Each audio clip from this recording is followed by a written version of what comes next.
Seperti Anda lihat, saat ini saya berada tepat di depan Lembaga Pemasyarakatan Permisan di Nusa Kambangan. Di sini ada cerita yang inspiratif. Walaupun cerita tentang seseorang yang dulu paling ditakuti di Jakarta atau bahkan di Indonesia. Karena dia adalah seorang preman. Siapa dia? Nama aslinya sih John Refra, tapi dia biasa dikenal dengan John K. Bukan cuma John K di dalam sini.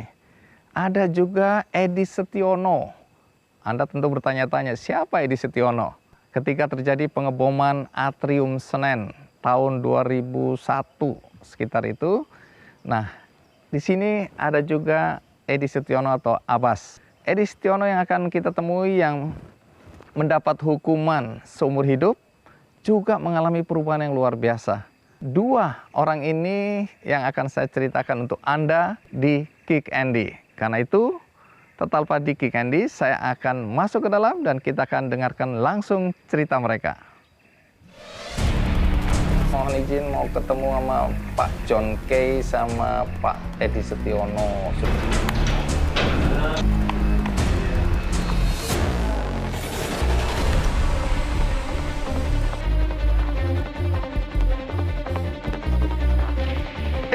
Halo, apa kabar? John K, apa kabar Bung? Sehat, sehat. Aduh, kelihatannya sehat ini. Sehat. Iya. Nah, boleh kita ngobrol duduk sini ya? Boleh. Iya. Jadi Anda lahir persisnya di mana? Saya lahir di Maluku Tenggara, di Kei. Saya lahir dari keluarga yang petani. Orang tua saya, bapak saya petani, ibu saya petani. Itu artinya mau bilang miskin atau Ya, tidak miskin? miskin. Oh, miskin. Miskin. Oke. Nah, dan masa kecil saya, ya saya sekolah di SD.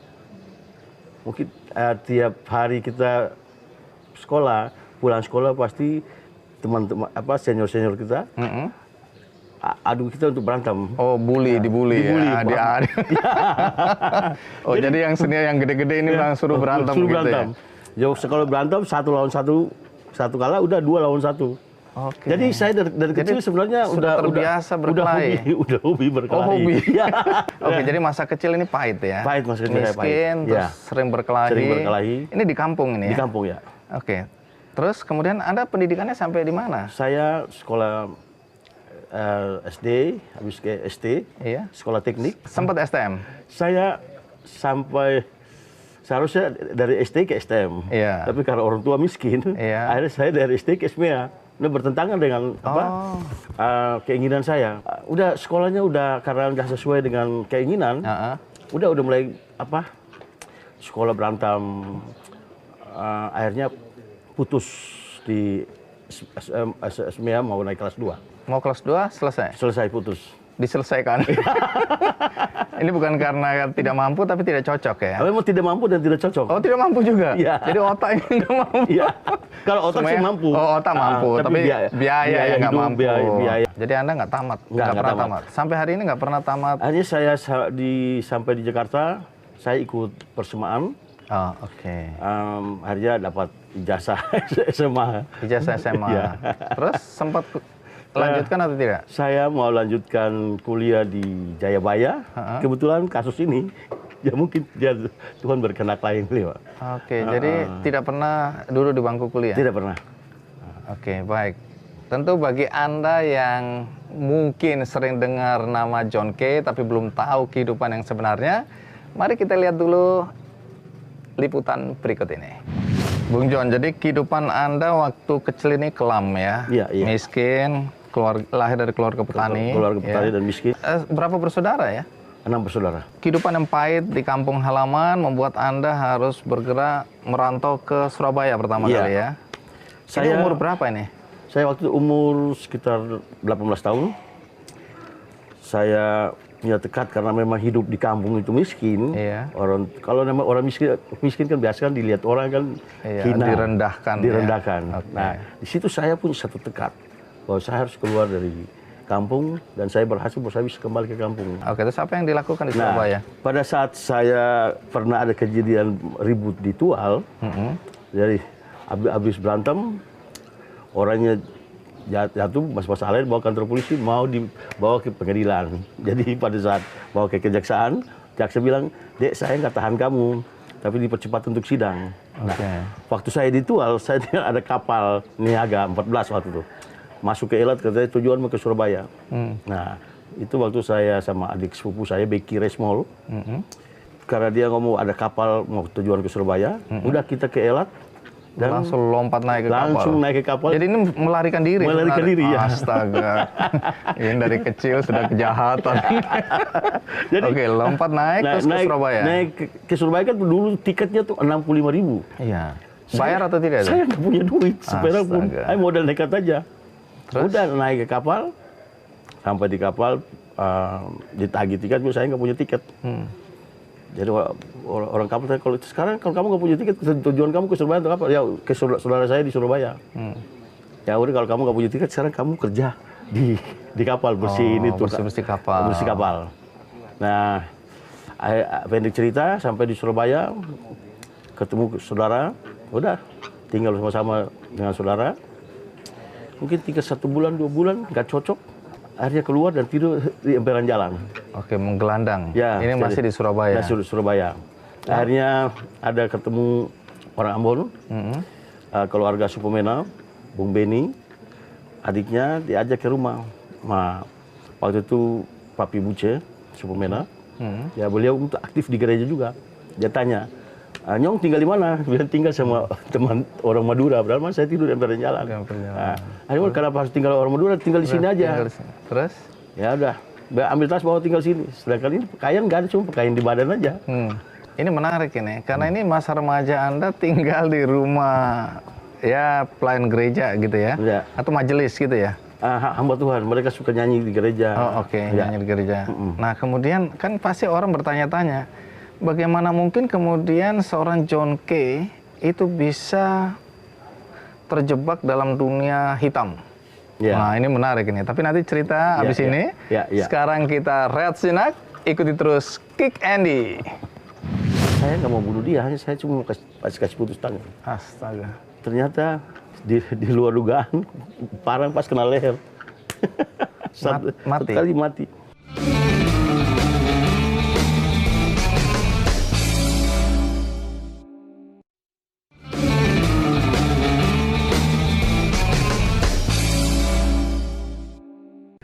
Nah ini menarik karena pasti yang nonton Kick Andy hari ini bilang, loh kalau tinggal sama hamba Tuhan harusnya kan paling tidak jadi pendeta. Nah kemudian kok bisa jadi tanda kutip nih preman ya, bahkan preman yang dibilang kejam, preman yang dibilang pembunuh, preman pokoknya segala yang jelek-jelek ada di Bung John. Iya. Bengis. Ya. Memang wajah sih Bung. Oke, jadi sekian lama tinggal di situ, kemudian apa yang terjadi? Nah, saya dari tahun 86 sampai 88 saya di Surabaya, dan saya tinggal sama Papi Bucit. Tiap pagi saya bangun kerja, jam 5, pel, ya, habis itu olahraga. Sore pun begitu. Akhirnya beliau anggap saya seperti anak kandung. Dan sampai saat ini pun masih tetap kita berhubungan keluarga. Jadi saya udah anggap mereka kayak keluarga sendiri. Ya. Karena mereka yang sebenarnya menyelamatkan Anda waktu menggelandang di Surabaya. Dulu, ya. Terus? Nah, satu ketika pas saya mabuk, makan bakso, nggak bayar, udah tukang bakso sama orang mau dulu datang serang rumah. Astaga. Lalu apa yang terjadi? Akhirnya udah kita ribut. Udah ribut. Akhirnya sempat dibawa ke kantor Koramil. Akhirnya Bung Beni, almarhum juga baru meninggal tahun ini. Ya telepon ke Koramil, akhirnya saya dilepas dari Koramil. Langsung saya ambil keputusan bahwa saya harus ke Jakarta. Ngapain di Jakarta? Waktu itu apa yang terpikirkan? Nah, kebetulan waktu saya di Surabaya ada saudara saya pramugari, Tony Rahakbau ke Surabaya. Dan waktu itu sempat ketemu dan saya tanya, "Bung, di Jakarta tinggal mana?" "Di Berlan." Cuma bilang Berlan, saya nggak tanya kesetaraan berapa. Nah, itu yang di otak saya. Berlan juga daerah serem itu ya. Oke, terus? Saya udah naik kereta Jayabaya, turun di Jatinegara, naik bajai ke Berlan. Jadi tinggallah sama situ. Tinggal di Berlan sama. Yang semua orang ingin tahu ini. Lalu kapan persisnya masuk ke dunia premanisme ini? Kapan itu? Saya tahun 92, Saya waktu sempat jadi security di Jalan Jaksa, salah satu hostel. Oke. Sama kafe. Tempat bule-bule sih. Tempat bule-bule. Iya, di Jakarta nih. Ya. Nah, pada saat itu ada yang bikin ribut di tempat. Dan saya pisahin, terus saya dipukul dari belakang. Ada sempat berantem, polisi datang menyelesaikan. Saya pulang rumah, masih penasaran, balik ambil golok. Datang ke tempat situ lagi. Tempat situ lagi. Terus? Niat saya tadinya, saya nggak mau bunuh dia, hanya saya cuma mau kasih putus tangan. Astaga.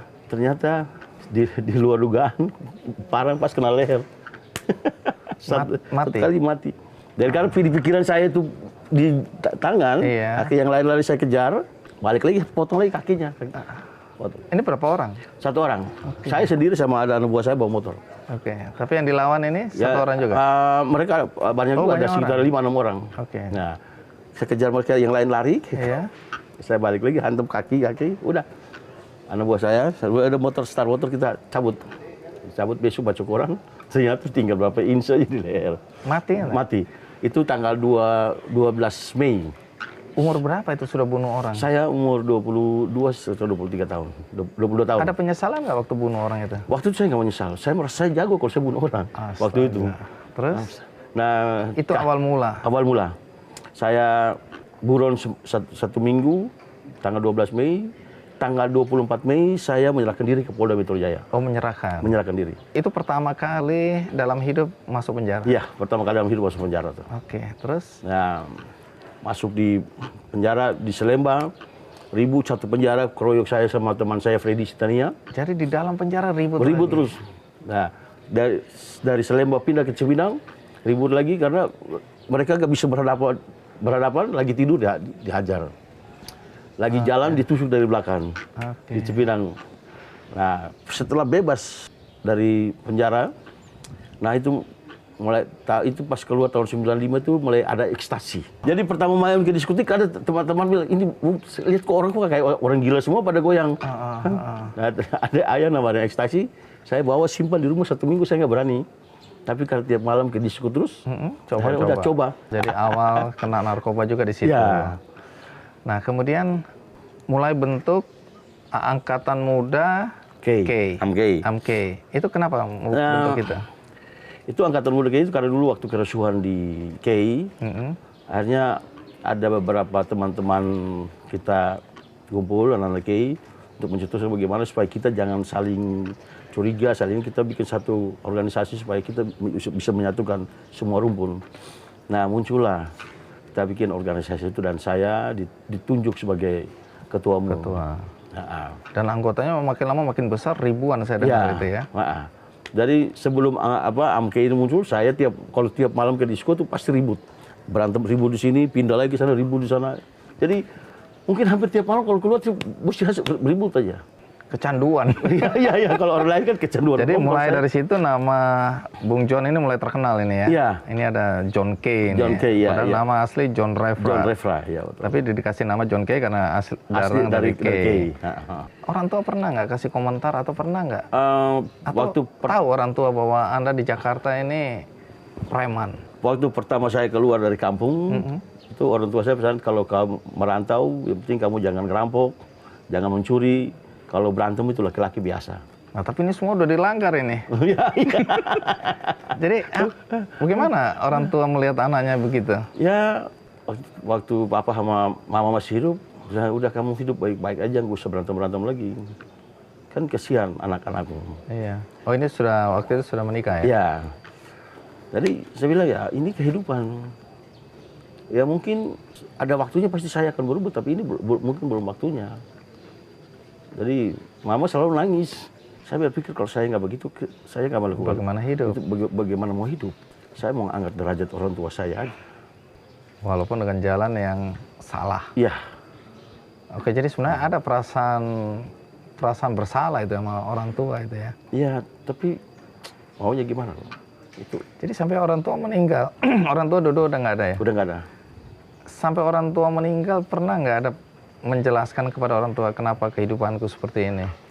Saya pernah menjelaskan ke mama pada saat waktu saya pulang dan kita makan di meja, dan saya jelaskan saya melakukan ini untuk mengangkat harkat dan martabat keluarga kita aja. Karena jadi orang miskin Jadi orang itu miskin. dihina-hina. Saya nggak mau jadi orang miskin. Cukup saya miskin, tapi jangan anak saya miskin lagi. Komentar mama waktu itu? Mama nangis. Apapun juga ya, namanya seorang ibu ya. Ya. Oke, tapi dia bisa memahami. Ya. Walaupun sedih, tapi ya. Ya, mama cuma nangis. Dan biar udah, kalau memang kamu lakukan itu, ya Tuhan juga tahu.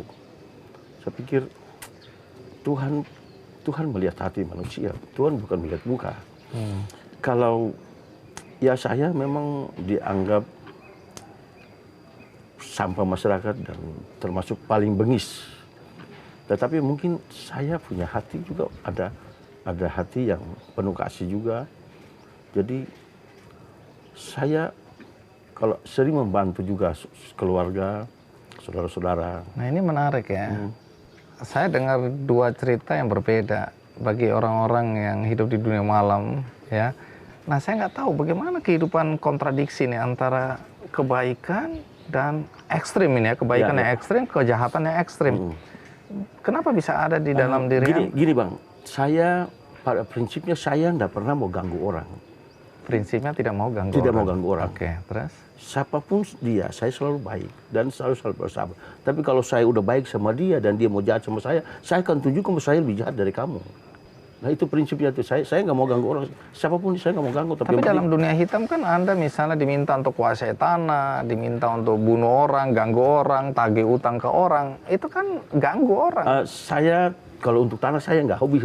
Tanah cuma satu kali aja yang saya garap karena saya faktor karena lihat yang ahli waris ini saya kasihanin karena dia punya tanah segitu banyak tapi diambil sama orang. Nah itu waktu di Jakarta Selatan. Jakarta Barat. Ini hati Anda yang terpanggil ya? Iya, terpanggil aja. Bukan untuk cari keuntungan, bukan untuk cari uang. Bukan. Oh, oke. Nah, di situ, jadi punya hati juga ini preman. Iya. Nah, jadi saya membantu orang itu akhirnya sampai masalahnya selesai. Hak dia, hak saya. Jadi Anda sebenarnya tanda kutip preman yang lebih banyak ngurusin penagihan utang. Iya, penagihan utang. Debt collector ya, gitu ya. Betul. Nah, kalau Anda nagih-nagih orang kan Anda mengganggu ini. Padahal hati kecil Anda kan sebenarnya saya nggak mau ganggu orang. Dia harus wajib untuk menyelesaikan tanggung jawabnya. Jadi kalau datang tanpa ada masalah, berarti kita ganggu. Tapi karena dia ada masalah sama kita, berarti dia harus selesaikan. Oke, menarik. Kalau ada yang tanya, John Kay ini sebenarnya dalam kehidupan dia, kalau dia mau jujur, udah bunuh berapa orang sih? Jangan dijawab dulu. Kita rehat sejenak, ikuti terus Kick Andy. John Kay itu udah bunuh berapa orang sih? Dia pernah hitung nggak jumlah orang yang dia bunuh?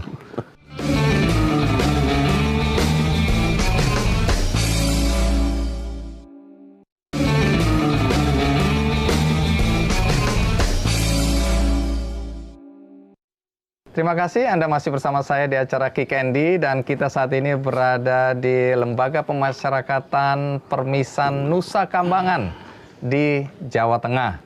Dan di hadapan saya masih ada John Kay, preman yang selama ini paling ditakuti, dianggap bengis, preman yang dianggap banyak membunuh orang, tidak ada belas kasih, tapi tadi Anda dengarkan juga ada kontradiksi antara ekstrim kejahatan dan ekstrim kebaikan.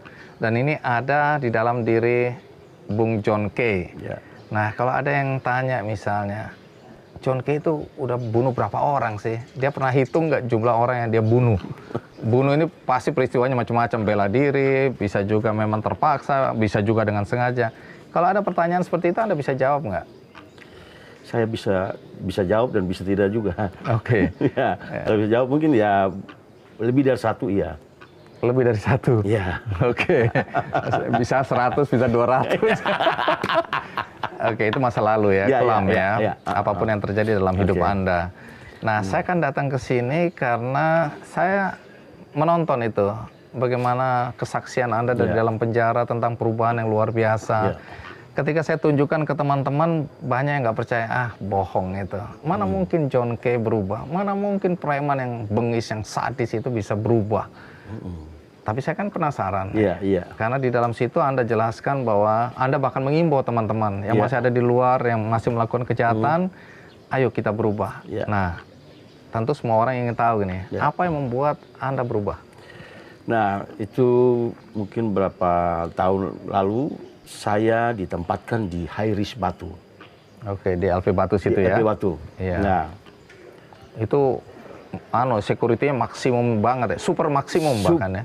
itu di atas super maksimum high risk. Oh, high risk sudah paling udah pokoknya, paling iya. udah paling mentok lah. Oke. Nah, Jadi sendirian. sendirian di satu penjara mungkin ya rekor dunia mungkin kalau penjara. Ya, kalau di Indonesia mungkin muri rekor karena satu orang di penjara segitu besar, ya kan? Sendirian. Sendirian. Oke, terus Nah, minggu pertama, minggu kedua nggak juga dibebaskan. Enggak ada. Iya. Kan saya sendiri. Iya. Wah, itu berontak. Ada apa berontak sampai ketok-ketok pintu. Teriak, oh pegawai bla bla bla bla bla bla. Nah, Nggak ada yang tolong, nggak ada yang peduli. nggak ada yang peduli sama sekali. Udah ketok pintu, bla bla bla, ketok. Itu ada suara bisikan.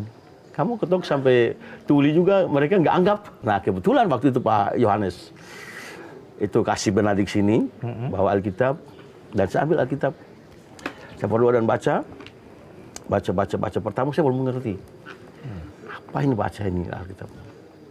Nah, habis itu teriak-teriak lagi, teriak. Wah, nggak ada pun. Nah, sekali ketok-ketok sampai ada mungkin sekitar 1 jam ketok pintu tuh pakai itu, tangan keluar dari ketok pakai slotnya, tok. Itu baru ada suara bilang, kamu ketok sampai capek pun mereka nggak peduli. Mendingan kamu berdoa ambil Alkitab baca. Oke, jadi ada suara bisikan Ya. seperti itu. Terus? Akhirnya nanti sebelum waktu baca Alkitab itu iblis. Memang kalau iblis kalau lihat kita kalau lagi galau, itu memang mereka senang sekali. Masuk dia langsung bilang, udah John Kay, ngapain lu sendiri sini? Bunuh diri aja kamu. Oh, jadi ada bisikan Iya, bunuh itu diri jelas. seperti itu. Itu jelas sekali. John Kay, kamu ngapain? Benar bunuh diri aja. Terus? Tapi saya langsung thinking, dalam nama Tuhan Yesus nyala iblis. Kalau saya mati masuk surga. Saya nggak mau mati masuk neraka. Nah, dari situ saya ambil Alkitab, saya baca. Nah, mulai dari situ saya udah nggak ketok-ketok pintu lagi. Udah nggak teriak lagi. Ambil Alkitab, baca. Pas saya ketemu Injil Matius pasal 6 ayat 33. Isinya apa itu? Isinya, carilah dahulu kerajaan Allah dan kebenarannya, maka semuanya itu akan ditambahkan kepadamu. Saya stop, saya renungkan. Carilah dahulu kerajaan Allah dan kebenarannya, maka semuanya itu akan ditambahkan kepadamu. Berarti saya di dunia semua orang udah kenal saya. Tapi dengan ayat yang ini saya renungkan, berarti saya harus melayani Tuhan dong. Saya harus mendekatkan diri dengan Tuhan. Berarti semua akan ditambahkan, berarti bisa ditambah rezeki, ditambah umur panjang, ditambah kesehatan, semuanya. Yang penting harus kita mendekatkan diri dengan Tuhan, komunikasi dengan Tuhan terus. Nah, ayat itu yang bikin saya harus ambil keputusan bahwa saya sekarang cari kerjaan surga, bukan duniawi lagi. Ini setelah berapa lama di dalam waktu itu? Saya setelah 1 bulan lebih, udah mau 2 bulan. Baru kemudian ketemu ayat ini. Ya. Langsung dek gitu ya. Saya langsung renungkan ayat ini. Terus sesudah itu apa yang terjadi? Dari situ saya berdoa terus. Dan setiap saat saya lepas Alkitab itu mungkin saya makan dan mandi. Selebihnya baca Alkitab terus, pegang terus. Lalu, jadi hafal seluruh ayat di dalam itu. Ya ada beberapa ayat yang hafal. Oke, tapi ayat itu yang paling menyentuh saya. Membuat Anda berubah. Iya. Dan saya komitmen bahwa saya harus berubah dan saya harus cari kerjaan surga. Terus sesudah itu perubahan apa yang Anda perlihatkan? Nah, setelah saya saya paling takut setan. Sama gitu. Mereka juga takut nih. Saya paling takut setan, Bang. Oke, terus? Jadi pada saat saya sendiri waduh, malam. Ini lucu nih, preman juga penakut ya. Oke, takut setan ya. Terus? Setelah saya baca firman, baca, pas ketemu satu ayat bahwa roh yang ada di dalam kamu lebih besar daripada roh yang ada di dalam dunia ini. Oke, itu maknanya apa? Artinya apa? Berarti artinya bahwa saya ini lebih besar daripada roh yang ada di dalam dunia. Berarti setan maupun apapun, berarti saya lebih besar. Kenapa saya takut sama dia? Terus? Dari situ saya pikir saya lebih besar kok.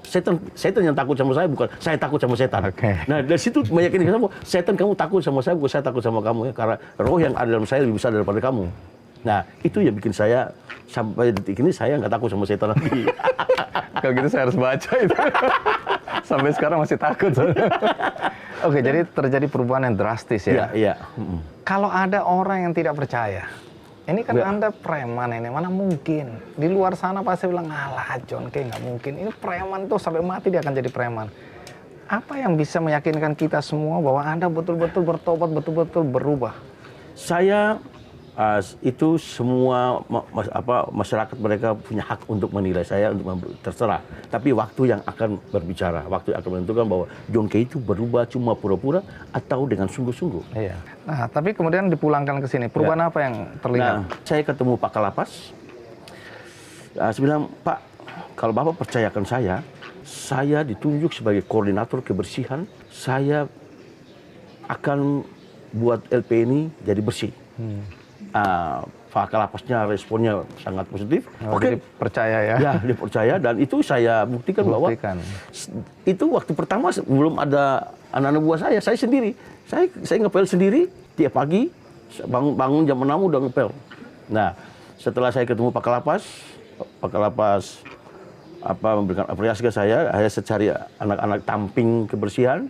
Nah, tiap pagi, siang, sore, dan itu tiap waktu kalau masih jam kantor, itu mereka udah kayak apa di mal-mal atau di rumah sakit. Iya. Jadi harus pel terus. Nah, 1 bulan ini LP ini berubah.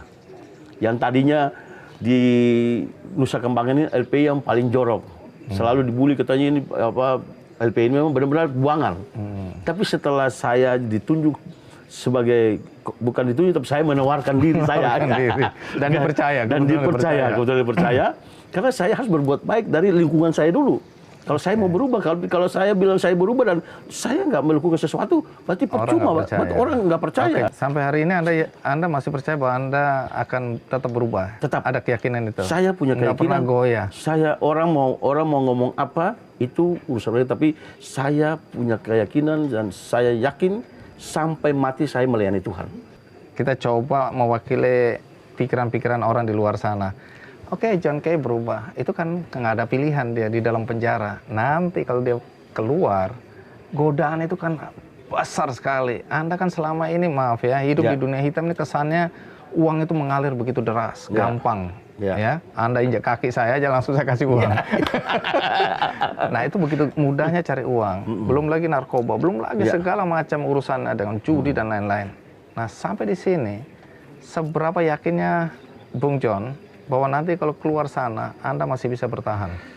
Dengan ayat yang tadi Injil Matius pasal 6 ayat 33 itu meyakinkan saya bahwa kalau saya melayani Tuhan, Tuhan nggak mungkin lupa saya. Tuhan akan memberi lebih dari apa yang saya minta. Yang penting saya melayani Tuhan, tidak ada tanda kutip, saya tulus.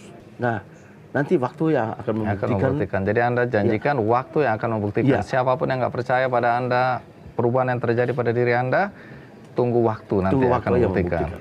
Jadi hari ini ada satu statement Anda ya, bahwa Anda begitu yakin di luar sana lepas dari godaan, Anda akan tetap bertahan. Tapi kan urusannya adalah urusan hati nih. Anda mungkin yakin, tapi bagaimana kemudian kalau nanti teman-teman Anda yang masih di dunia hitam, satu hari mengajak atau minta tolong, bahkan tolong saya untuk dipimpin kembali. Saya akan menginjili mereka supaya mereka bertobat bersama-sama saya. Oke, nanti kita ceritakan lebih jauh ini. Tapi sekarang kita rehat sejenak. Pastikan Anda masih bersama saya di acara Kick Andy. Apalagi kalian mau hidup di dunia keras. Saya ini yang kalian tahu siapa saya. Tetapi Tuhan menjamah saya. Marilah kita lakukan berbuat yang baik untuk orang. Jangan kita selalu menakuti orang terus. Apa kalian gak punya hati?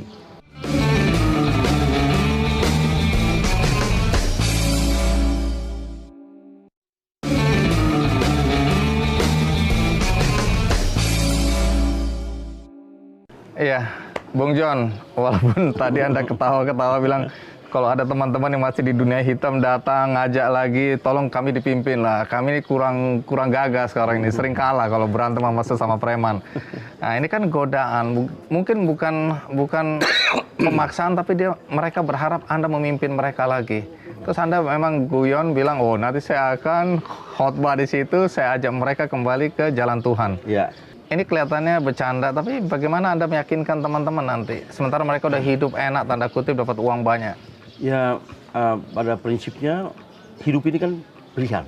Jadi kalau saya udah ambil pilihan bahwa saya harus mencari kerjaan surga, siapapun nggak bisa mempengaruhi saya lagi, karena tadinya saya di duniawi saya udah bosan dan sampai pada puncak udah sebenarnya. pada puncak. Ya? Udah puncak. Kejahatan apa yang belum pernah Anda lakukan kira-kira? udah mentok. Jadi semua orang udah tahu. Dan sekarang saya kalau udah dengan keyakinan saya bahwa saya harus melayani Tuhan, saya harus mencari kerjaan surga, siapapun nggak bisa mempengaruhi saya lagi. Dan mungkin teman-teman ini tinggal saya akan ngomong bahwa oke, untuk apalagi kalian mau hidup di dunia keras. Saya ini yang kalian tahu siapa saya. Tetapi Tuhan menjamah saya. Marilah kita lakukan berbuat yang baik untuk orang. Jangan kita selalu menakuti orang terus. Apa kalian gak punya hati? Saya yakin bahwa kalau mereka dan saya akan berdiskusi dengan mereka tentang firman, yakin bahwa mereka akan hatinya akan berubah. Mungkin kalau mereka punya hati pasti mereka akan berubah. Dan nah, ini setelah mereka lihat, ini kan video Anda udah menyebar kemana-mana nih. Ya. Pasti teman-teman sudah tahu juga perubahan yang terjadi. Ya. Reaksi atau komentar mereka apa ya? Ya, banyak yang sangat mendukung. Tapi ada juga yang menentang. Ada juga yang bilang, loh kebung sekarang udah bertobat. Gimana kita ini? Nah, kita gimana sebenarnya? Ini hidup ini kan pilihan. Oke, hidup adalah pilihan. Oke, mau pilih yang jalan ini atau jalan kebaikan. Oke, jadi teman-teman tahu ya, komentarnya macam-macam. Iya, banyak yang kontroversi, banyak. Nah, ini kalau mau dilihat ke belakang sedikit ini ya. Dunia hitam ini membuat Anda juga kehilangan orang-orang terkasih dalam hidup Anda. Kakak ya, kakak. Waktu itu kakak juga dalam konflik mati dibunuh ya. Kemudian adik, kebetulan peristiwanya ada di Metro TV waktu itu ya. Bagaimana dia ditembak lagi main catur ya di daerah Bekasi kalau nggak salah. Di dekat rumah juga. Dekat rumah ya, termasuk yang pemilik warung juga kena tembak. Nah, bagaimana Anda melihat sedikit ke belakang kehilangan orang-orang terkasih dalam hidup Anda, sementara mereka belum melihat Anda berubah atau mereka belum sempat berubah seperti Anda? Hanya saya punya satu keyakinan bahwa manusia lahir itu dan mati itu dengan caranya sendiri-sendiri. Dan mungkin kakak saya yang mati dibunuh, memang takdirnya memang dia lahir dan harus mati dibunuh. Dan adik saya pun memang dia lahir mungkin mati harus ditembak. Kalau saya lahir kalau mungkin mati ditembak, saya udah mati, Pak. Kalau saya lahir mungkin mati di kena parang, saya udah mati ketusuk. Jadi badan saya kena parang, udah pisau, udah peluru, udah. Tapi saya nggak mati. Berarti kan mungkin matinya saya mungkin waktunya caranya berbeda. Ini rahasia Tuhan. Rahasia Tuhan. Jadi apa yang kakak saya maupun adik saya menerima itu saya pasrahkan bahwa Tuhan yang memberi dan Tuhan juga yang mengambil. Oke. Ada penyesalan nggak kenapa mereka belum seperti Anda? Artinya berubah, mengenal Tuhan, mengenal Yesus itu. Ya. Ada penyesalan nggak atau Anda sudah ikhlas, sudah paham? Saya udah ikhlas. Udah ikhlas. Memang mungkin itulah jalannya. Itu jalannya mereka. Jadi yang penting bagi saya tidak ada kata terlambat untuk bertobat. Dan itu terjadi hari ini ya? Dan itu terjadi hari ini. Istri dan anak-anak, bagaimana reaksi mereka melihat papanya, melihat suaminya seperti sekarang berubah? Apa reaksi? Istri dan anak mereka sangat senang, sangat sukacita. Mereka tahu saya di penjara, saya bisa ngepel. Nggak percaya tadinya pasti ya? Percaya sampai istri telepon kasih Benadik, oh itu Bung di sini ngepel ini, tapi hah yang benar ya di rumah nggak pernah pegang sapu. dan ya mereka senang. Mereka senang semua. Kebetulan anak saya yang pertama udah lulusan Trisakti, ekonomi cum laude. Cum laude. Cum laude. Jadi bapaknya nggak lulus semua. Ya. Dan prinsipnya papa boleh sekolah putus. Tapi anak harus pendidikan harus sampai selesai. Ini anak laki perempuan? Anak perempuan. Terus ada anak 5 ya? Iya 5. Yang laki-laki nomor 1 di Jayabaya, ambil hukum juga. Oke. Perempuan yang nomor 3 ambil collection internasional. Wow. Laki-laki nomor 4 ambil hukum di Trisakti. yang 5 masih SMP. Oke, jadi ini Bapak boleh preman, boleh nggak selulus semua ya, tapi anak-anak pendidikan Anda perhatikan betul itu ya? Saya selalu ngomong ke anak-anak bahwa sekarang papa tugas papa cari duit. Tugas kalian apa? Belajar dan belajar dan belajar, itu aja. Jangan seperti Papa Jangan nanti. seperti papa. Ya, cukup batas papa aja. Karena papa begini karena keadaan. Tapi papa mau anak-anak papa itu harus sekolah, sekolah, dan sekolah, dan sekolah. Karena orang-orang cerdas akan merubah dunia ini, tapi kalau bodoh seperti Bapak nggak bisa. Coba ulang kalimat bagus itu tadi. Karena orang-orang cerdas yang bisa merubah dunia ini. Tapi kalau bodoh seperti Bapak nggak bisa. Jadi ya puji Tuhan, anak-anak saya pun otaknya juga cerdas-cerdas. Tapi bagaimana, mereka nggak malu atau nggak merasa nggak nyaman punya papa preman dalam hidup mereka gini? Kok bisa mereka sukses ya? Kan biasanya kalau keluarga preman gini kan anak-anak rusak semua. Saya segala-galanya untuk anak. Walaupun saya di luar bengis, tapi kasih sayang saya terhadap anak-anak itu lebih dari segala-galanya. Menarik ini, hidup dalam kontradiksi ya. Satu sisi ada dunia gelap, Anda harus kejam di sini. Di satu sisi ada keluarga kecil di mana Anda menunjukkan kasih sayang di dalam rumah ya.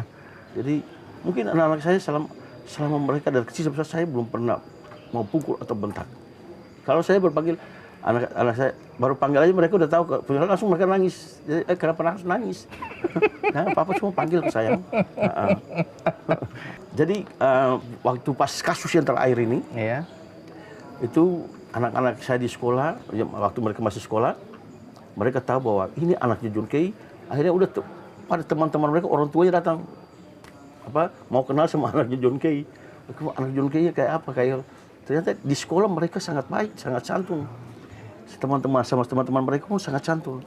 Nggak ada yang mentang-mentang bapaknya preman, semua sosok di sekolah juga jadi preman, enggak ya? Oke, jadi itu minimal kalau Anda gagal di dalam kehidupan nyata di dunia ini dalam konteks mencari uang, tapi di sini Anda berhasil ya. Bagaimana anak-anak tidak terjerumus pada narkoba, kehidupan premanisme, kejahatan. Nah, sekarang pertanyaan yang pakai logika aja nih. Anda begitu mudah sekarang, selama ini cari uang ya. Sekarang mau jadi hamba Tuhan, saya nggak tahu mau lanjut ke jadi pendeta atau tidak. Kan selalu orang bilang biasanya kalau jadi pendeta hamba Tuhan itu kan relatif hidupnya sederhana dan cari uangnya nggak gampang juga. Nah, ini kan kontradiksi. Anda emang udah kaya raya sampai nggak perlu uang lagi. Bagaimana kehidupan selanjutnya tanpa cari uang dengan cara yang lama? Mungkin setelah saya bebas, saya pun akan usaha yang kecil-kecil untuk mencukupi kebutuhan hidup saya dan keluarga saya. Apa yang terpikirkan? Ya mungkin buka restoran. Jadi kehidupan normal lah ya. Kehidupan normal. Lepas dari itu harus kerja keras. Ya, dan melayani Tuhan, itu aja. Saya yakin bahwa dengan ayat itu kita tetap melayani Tuhan, dan mungkin kita usaha kecil-kecil pun pasti diberkati sama Tuhan. Memang kalau untuk kebutuhan hidup, uang secukupnya bisa, Pak. Tapi kalau untuk gaya hidup, uang segudang LP ini pun gak cukup kalau untuk gaya hidup. Gaya hidup ya. Kebutuhan hidup pasti berapapun kita cukup karena untuk hidup. Tapi kalau gaya hidup kan tak terukur ya. Orang mau mewah semewah-mewahnya nggak akan ada batasannya. Nggak akan ada batasnya. Jadi kesadaran ini baru datang juga di penjara. Iya, betul. Oke, nah di Lembaga Pemasyarakatan Permisan ini ada rekan Anda juga ya, artinya teman sesama narapidana atau binaan yang juga saya dengar mengalami perubahan. Nah, dia seorang teroris ya, pernah ngebom atrium di Senen ya. Kemudian dia masuk di sini dan saya dengar-dengar juga dia mengalami perubahan. Jadi ini kan cerita yang positif datang dari lembaga pemasyarakatan. Ya, ini cerita ini luar biasa karena orang nggak percaya di lembaga pemasyarakatan ada seorang John Kay, preman yang bengis itu bisa sadar. Nah, kemudian ada program revitalisasi. Nah, ini makanya saya datang, saya ingin mendengar, termasuk mendengar kisah tentang teman kita Edi Setiono atau yang biasa dipanggil Abbas ya. Abbas ya. Nah, kalau gitu kita rehat sejenak. Nanti habis ini kita akan ngobrol dengan mantan teroris yang dihukum seumur hidup, yang katanya juga mengalami perubahan di lembaga pemasyarakatan di Nusa Kambangan ini. Bagaimana ceritanya? Saya rehat sejenak. Pastikan Anda ikuti terus Kick Andy.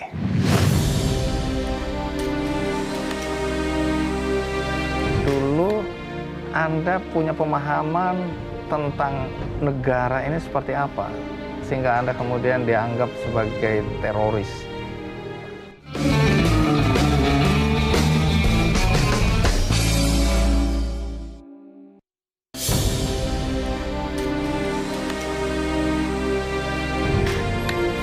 Mas Abbas. Terima kasih, terima kasih. Gimana, sehat? Alhamdulillah. Aduh, senang sekali ya. Ayo ya, kita ngobrol ya. Ya, silakan. Nah, boleh tahu Anda di sini seumur hidup ya? Saya diputus sama hakim waktu itu MT, Pak. Oh, hukuman mati? Iya, cuman saya berusaha banding. Iya. Nah, pengadilan tinggi menurunkan jadi ESA. Oke. Jadi saya dituntut 20 tahun, diputus MT, banding 20 ESA. Sampai sekarang kasasi pun tetap ESA.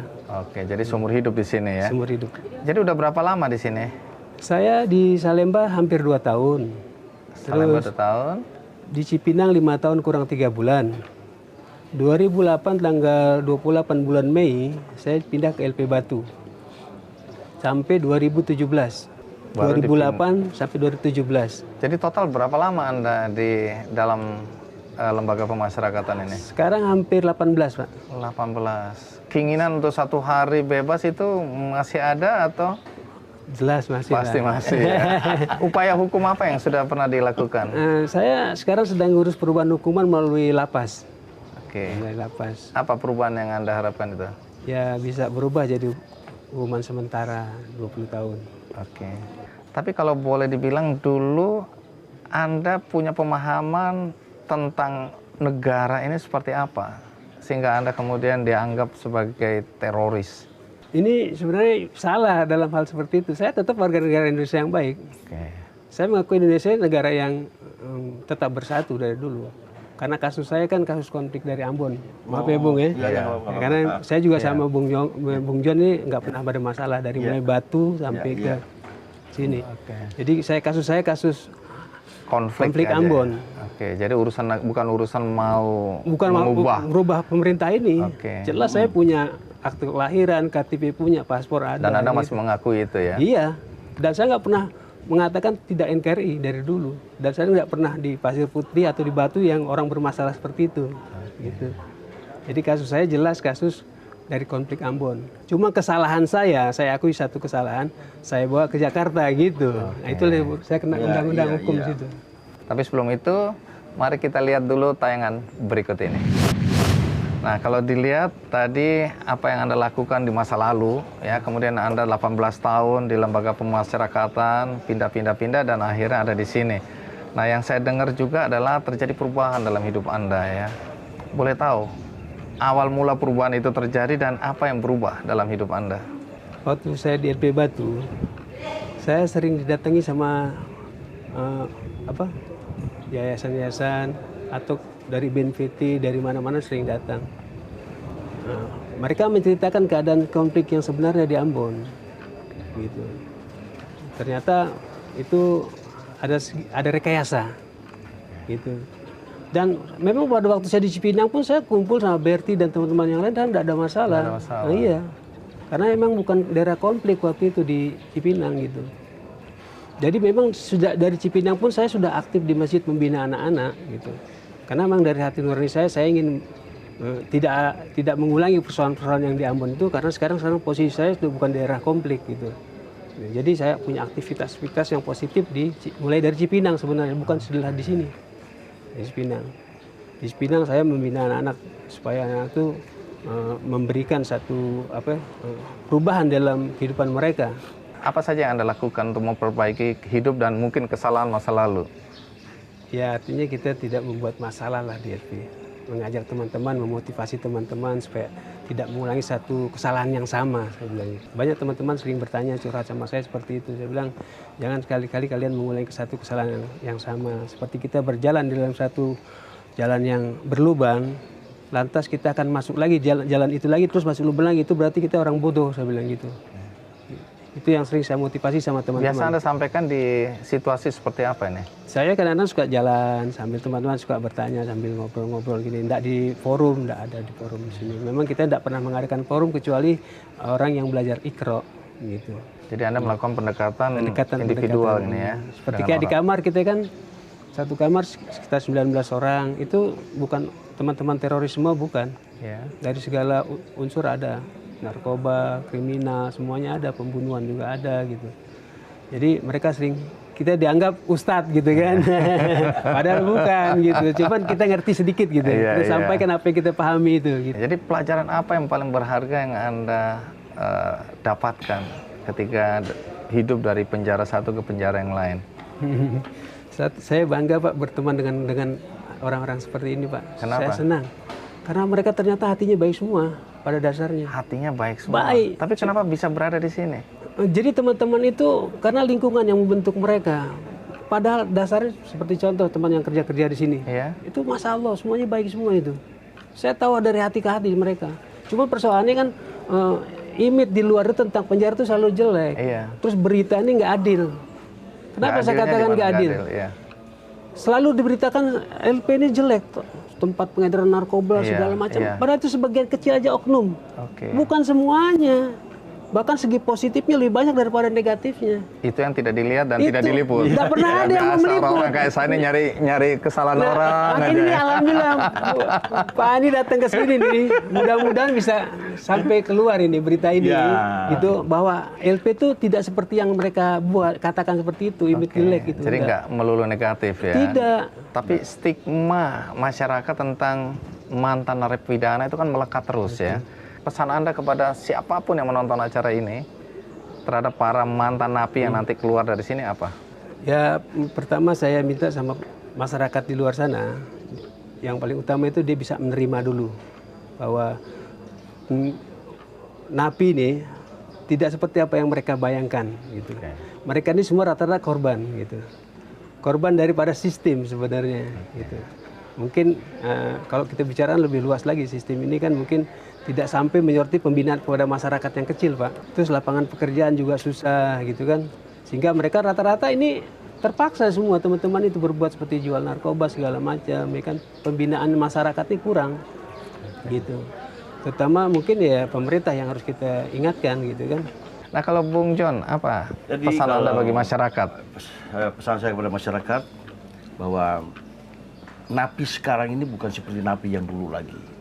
Bedanya apa? Bedanya karena sekarang sistem penjara ini udah berubah. Dan memang kami napi di sini dibentuk untuk bisa layak di masyarakat nanti.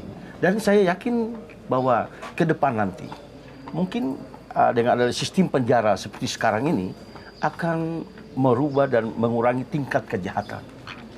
Jadi betul-betul pembinaan ya? ini benar-benar pembinaan. Oke. Dan narkoba steril. Kalau untuk di Pulau Nusa Kambangan mulai saat ini udah nggak ada sama sekali narkoba.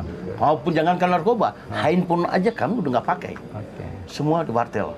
Jadi benar-benar ini pembinaan untuk kami bisa dilepas. Kalau memang keluar, kami tetap bisa Artinya sudah siap. diterima di masyarakat dan siap Untuk ya melakukan hal-hal yang positif untuk masyarakat. Nah, terus keluarga gimana keluarga? Anda punya 3 anak ya? 3 anak putri semua. Putri semua. Bagaimana mereka melihat ayahnya ini? Ya dia pikir saya nggak salah, dia bilang katanya baik. Karena Jadi ada keyakinan mereka bahwa ayahnya tidak salah Iya. ya? Oke, kalau Bung John, sebelum saya tanya Anda ingin jadi apa atau melakukan apa setelah keluar dari sini, yang saya ingin tahu juga, Ya. soal dendam ini apa bisa hilang atau masih melekat terus? Memang waktu saya belum baca Alkitab, itu memang saya dendam sekali. Tetapi setelah saya baca Alkitab, bahwa ada ayat yang mengatakan bahwa kau harus mengampuni musuhmu, baru kau bisa diampuni oleh Bapa. Nah, sekarang memang itu berat untuk saya lakukan, tapi suka dan tidak suka, mau dan tidak mau, saya harus bisa mengampuni. Baru Tuhan mengampuni saya juga. Kalau saya nggak bisa mengampuni mereka, saya juga nggak diampuni. Oke, terima kasih luar biasa. Saya terinspirasi. Ya, sampai jumpa di luar ya, nggak boleh di sini lagi ya. Ya, betul. Insya Allah saya selalu siap. Ya, sampai ketemu di luar. Kali ini sudah pasti tahun depan ya. Siap, Kita ketemu. Jadi saya mau ke sana, mau lihat kegiatan-kegiatan mereka. Silakan. Tapi sebelum itu kita rehat sejenak. Ya. Ikuti terus apa yang terjadi di LP Permisan Nusa Kambangan ini. Ikuti terus Kick Andy.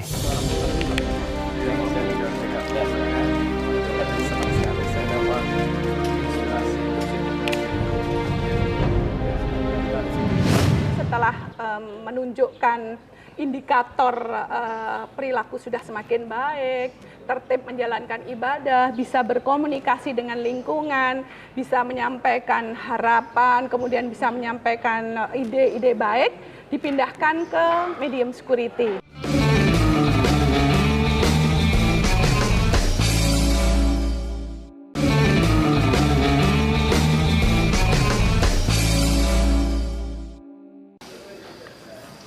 Terima kasih Terima diizinkan kasih. untuk melihat Siap. apa yang dilakukan di dalam sini. Siap. Terima Jadi kasih. apa itu pemahaman Iya. revitalisasi? Intinya revitalisasi ini bagaimana merubah mereka dari yang tadinya melakukan pelanggaran, sadar diri, tobat, kemudian tidak melakukan pelanggaran hukum lagi. Lalu program konkretnya apa itu? Nah ini dalam prosesnya ada 2 model pembinaan, intramural treatment. Apa itu itu? di dalam pembinaan kepribadian yang outcome-nya mereka menjadi lebih baik, sadar, tertib, menjalankan ibadah dan seterusnya. Kemudian pembinaan kemandirian. Nah, ini pembinaan kemandirian. Kemudian setelah menunjukkan indikator perilaku sudah semakin baik, tertib menjalankan ibadah, bisa berkomunikasi dengan lingkungan, bisa menyampaikan harapan, kemudian bisa menyampaikan ide-ide baik, dipindahkan ke medium security. Oke. Di medium security, Di sini ini ya? di sini di lapas ini mereka ditekankan untuk menguasai keterampilan. Nah, Untuk ini bekal hasil keluar. assessment, Oke. betul. Keterampilan apa? Tentu berdasarkan minat bakat yang bersangkutan, kemudian diperkuat dengan pakar yang kita datangkan dari luar atau dari internal jajaran pemasyarakatan.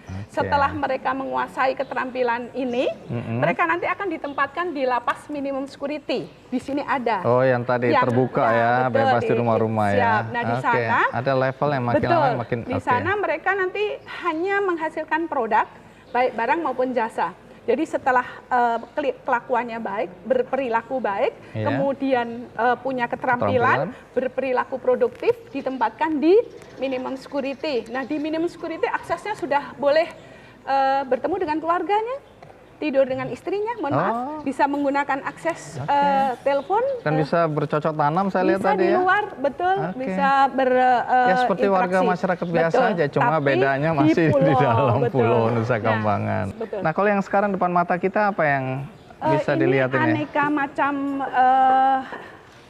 pembinaan kemandirian, Iya. pembinaan yang nantinya hasilnya adalah mereka semakin terampil berdasarkan assessment yang dilakukan oleh teman-teman di sini dengan dibantu oleh mitra kerja kita. Ada yang bisa batik, dan batiknya ini sudah ke mancanegara. Ada batik yang sudah menjadi souvenir kami. Ikon ini ya? Ini dia Suketeki namanya. Suketeki, Batik oh, Suketeki. iya. Ini produk dari teman-teman kami dan sudah di boleh lihat ya, Pak? Nah, Suketeki ini sebenarnya ada filosofinya, Apa itu? Ini Suketeki hidup terus walaupun diinjek-injek. Oh iya. Hidup terus dan harus bertahan hidup. Rumput yang bandel. Iya. Terus ini diapakan? Dijual atau? Dijual. Dijual kemana? Dijual ke publik. Kalau ada yang berkunjung terus mau beli, ada tempat untuk membeli. Ada tempat untuk kalau tidak, ini. ini dipasarkan di mana aja? Yang pasti di galeri kami di Sarinah ada juga. Kemudian melalui online e-commerce Iya. kita sudah Oh, masuk sudah. masuk ke online Sudah system. online ya? Oh, ini lagi ya? Nah, ini teman-teman. Terus ada apa Dan lagi ini nih? keset kaki.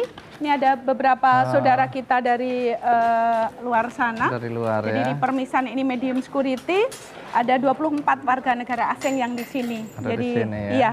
Dan ini sudah ada yang diekspor ke Australia. Oh, ini bikin perahu-perahuan. Iya. Jadi keranjang, perahu, semua dari apa? Materi rotan. Materi rotan, Terus kebetulan ini rotan di sini ada plastik juga ini ya. dari plastik. Stripe itu yang biasa untuk Siap, betul. untuk bungkus kotak-kotak box Iya, gitu. iya, Itu betul. bisa dimanfaatkan Nah, untuk ini untuk, ya. Ya, belanja untuk tempat telur, untuk tempat apa Iya. yang bahkan mungkin- vas bunga ini bisa Siap, taruh iya, bunga juga. siap. Udah berapa lama ini? Untuk Dilakukan pelaksanaan revitalisasi ini memang dimulai dari Agustus kemarin, tapi sebelumnya sudah ada. Ini di semua LP ya? Sekarang pilot project. Ini jadi pilot project. Oh, Ya, di oke. beberapa tempat sudah, tapi campur aduk masih Baik, Bang. baik. Jadi Di sini lebih fokus ada medium ya. security. Pokoknya medium security semua harus bekerja. Wah, ini Ya. bikin oh keranjang. Keranjang apa? Iya, akhirnya nanti jadinya begini nih ya. Ini limbah. Nah, Oh, jadi kalau udah dipotong-potong jadinya kecil. Oh, iya iya. Supaya bisa terpakai, nggak ada ya, yang terbuang. nggak ada yang terbuang Bang Andi. Wih. Nih, keren-keren nih. Ya, ini bisa untuk tempat. Ya tadi kalau untuk pot bunga keren Iya, juga ini Bang ini Andi. kasih bunga, Iya, betul. ini Baru tempat- untuk souvenir. Iya, Mungkin bahkan nilainya lebih tinggi. Tempat kosmetik juga Ya, bisa. Ya. bisa juga ya. Ah, Dari ini piring alam. ini lumayan ini Iya, buat untuk tempat buah. atau kita buat kalau Nas. yang lebih ringan bisa buat makan yang nggak Iya, usah dicuci iya. piring. Dengan daun, dilapisin Iya, daun, betul. daun. Nah, ini juga Wah, bisa untuk tempat ini. bunga, Bunga. untuk ya, untuk vas Tuh. bunga, betul. Dari Pinter-pinter juga sepeda-sepedaan. kreasinya ya. Ya, Bu Utami, apa yang Anda harapkan dari masyarakat untuk melihat teman-teman yang sudah mendapat keterampilan, mendapat pembekalan ya? Tentu penerimaan yang tulus, karena mereka adalah bagian dari kita. Melakukan kesalahan kemarin juga mungkin akibat dari kita yang tidak memberikan kesempatan, atau belum memberikan pemahaman yang benar kepada saudara-saudara saya yang ada di lapas rutan. Jumlahnya sekarang 260.000 Bang Andi.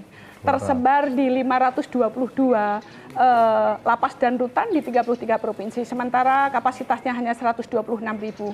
Jadi lapas dan rutan bukan tempat terbaik bagi kita. Tapi setelah mereka melalui lapas rutan, menjalani kehidupannya selama beberapa waktu, kami sangat amat berharap kepada saudara-saudara kami yang di luar sana menerima dengan ketulusan. Tidak boleh mereka didiskriminasi, beri kesempatan juga untuk berkontribusi. Jadi mudah-mudahan ini memberikan citra yang berbeda dengan Amin. pemahaman Amin. orang luar tentang lembaga pemasyarakatan. Terima kasih Bang Baik, Andi terima tentunya. kasih. Iya.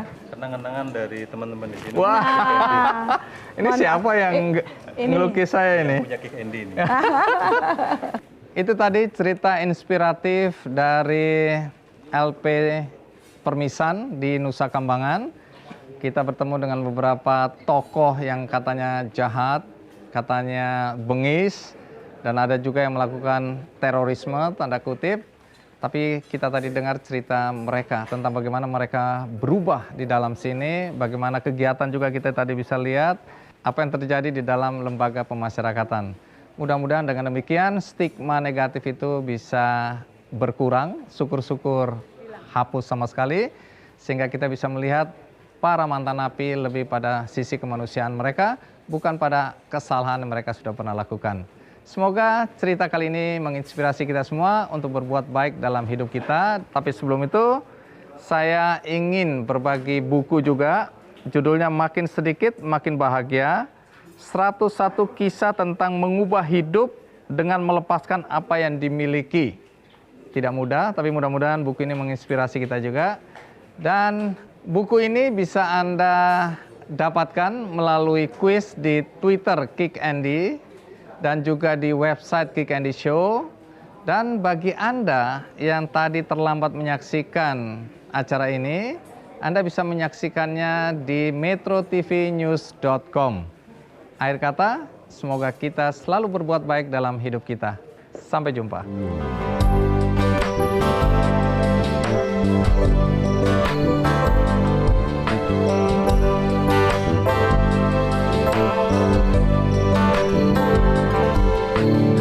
Hari-hari sepi ku lalui,